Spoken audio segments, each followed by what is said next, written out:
Telegraph act implement చేశారు ఈ కేసులో. 1885 సంబంధించినటువంటి ఒక చట్టం టెలిగ్రాఫ్ యాక్ట్.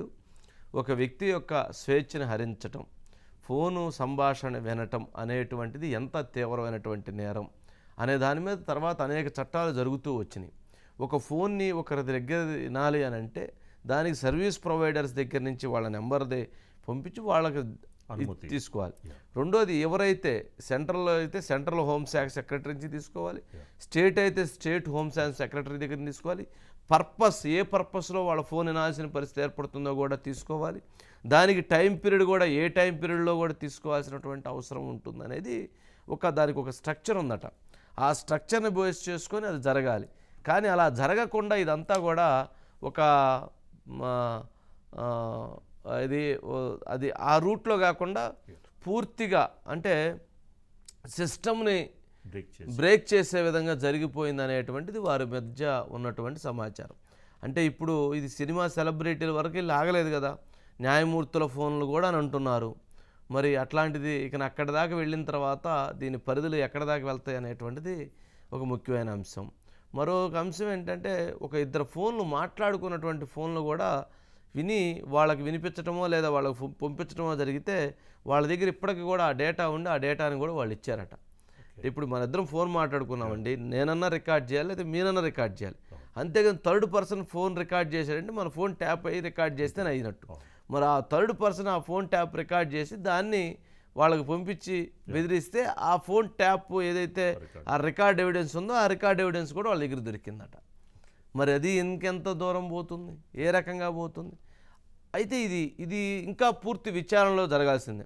ఇప్పటి వరకు రాధాకృష్ణన్ కావచ్చు, లేదా భుజంగరావు కావచ్చు, లేదా గట్టుమల్లు కావచ్చు, తిరుపతన్న కావచ్చు, ప్రవీణ్ రావు కావచ్చు, వీళ్ళందరూ ఇప్పుడు ఆరోపణలు ఎదుర్కొంటూ విచారణలో ఉన్నటువంటి వ్యక్తులు. వీరందరూ కూడా ఈ కేసులో వీళ్ళందరూ తప్పు చేశారు అనేది తేలేంత వరకు వీరు విచారణ ఎదుర్కొంటున్నటువంటి వ్యక్తులుగానే చూడాలి తప్ప వీళ్ళ నేరస్తులుగా చూడాల్సినటువంటి అవసరం అయితే లేదు అనేది మన భావన, నా భావన కూడా. రైట్ సురేష్ గారు, వంశీ గారు, టెలిగ్రాఫ్ యాక్ట్ ఏంటండి, ఏం చెప్తుంది ఆ చట్టం యొక్క ఉద్దేశాలు ఏంటి, ఏమేమి అంశాలు పొందుపరిచినాయి? వంశీ గారు, ఈ ఫోన్ ట్యాపింగ్ అనేది మిస్యూజ్ అనేది జరుగుతూ వస్తుంది. దానికి అంటే అసలు ఈ టెలిగ్రాఫిక్ యాక్ట్ అనేది 1885 బ్రిటిష్ కాలంలో వచ్చింది. అదే యాక్ట్ కొనసాగుతుంది. దానికి సంబంధించి 1951లో 419A అని చెప్పి రూల్స్ వచ్చాయి. తర్వాత 2000 సంవత్సరంలో ఐటీ యాక్ట్ రూల్స్ వచ్చాయి. దాని అన్ని సారాంశం ఏంటంటే జాతీయ భద్రత, లేకపోతే మన సార్వభౌమాధికారానికి ఎలాంటి మనకి మీరు చెప్పినట్టుగా టెర్రరిస్ట్ అటాక్ మనకి ముంబైలో జరిగింది 2011లో. అలాంటి అంశాలు అలాంటప్పుడు ఇంటర్సెప్ట్ చేయొచ్చు, అలాంటి దాని మీద చేయొచ్చు, నిఘా పెట్టవచ్చు, సర్వైలెన్స్ పెట్టవచ్చు. దానికి ముందుగా కేంద్రం అయితే కేంద్ర హోంశాఖ కార్యదర్శి స్థాయి అధికారి, రాష్ట్రం అయితే రాష్ట్ర శాఖ అధికారి వాళ్ళ ముందస్తుగా అనుమతి తీసుకోవడంతో పాటు ఆ సర్వీస్ ప్రొవైడర్ ఎవరు ఉంటారో ఆ సర్వీస్ ప్రొవైడర్కి ఈ రాతపూర్వక ఆదేశాలను కూడా సర్వీస్ ప్రొవైడర్కి తెలియజేయాలి. సో ఆ సర్వీస్ ప్రొవైడర్ తెలియజేసిన తర్వాతనే అప్పుడు ఒకవేళ సర్వీస్ ప్రొవైడర్కి ఈ రాతపూర్వక ఆదేశాలు ఇవ్వకుండా సర్వీస్ ప్రొవైడర్ మన ఫోన్ని వాళ్ళు ట్యాప్ చేయడానికి ఉపయోగపడితే, ఆ రకంగా చేస్తే ఆ సర్వీస్ ప్రొవైడర్ మీద కూడా ఫైన్ వేయచ్చు, ఈవెన్ లైసెన్స్ కూడా రద్దు చేయొచ్చు. అలాంటి అధికారాలు ఈ టెలిగ్రాఫిక్ యాక్ట్ ఇందుకు సంబంధించి సర్వైలెన్స్ ఈ యాక్ట్లో ఉన్నాయి.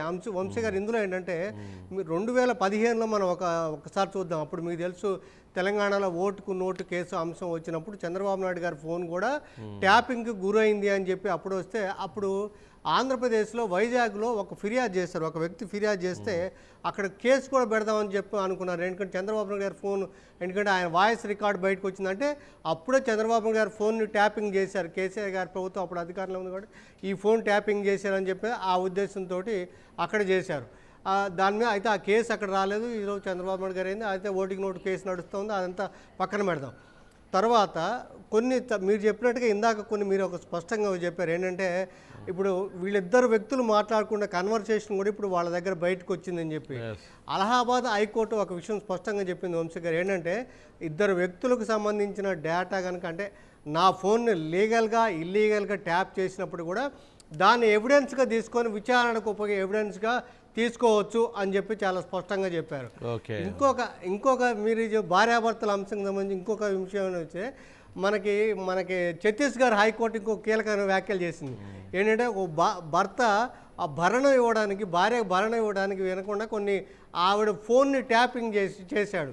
సో దాన్ని చూపించి కోర్టు సబ్మిట్ చేస్తే నువ్వు ఇల్లీగల్గా ఫోన్ ట్యాపింగ్ అంటే రైట్ టు ప్రైవసీ కింద వస్తుంది, కాబట్టి రైట్ టు ప్రైవసీకి మీరు ఇల్లీగల్ కింద వస్తుందని చెప్పి it is a violation of right to privacy అని చెప్పారు. ఇక్కడ జరిగింది violation of right to privacy. రాష్ట్ర శాంతి భద్రతలకు విఘాతం లేదు, లేకపోతే జాతీయ భద్రతకు విఘాతం లేదు. ఇక్కడ అనేది రైట్ టు ప్రైవసీ విఘాతం జరిగింది కాబట్టే ఈ చట్టానికి అంత ప్రాధాన్యత వచ్చి ఆ రకంగానే ఇప్పుడు దీని మీద ఈ సెక్షన్స్ కింద చెప్పి ఇన్ని అంశాలు ఉన్నాయి దీంట్లో వంశీ గారు. ఓకే, రైట్ సురేష్ గారు, రైట్, థ్యాంక్ యూ అండి.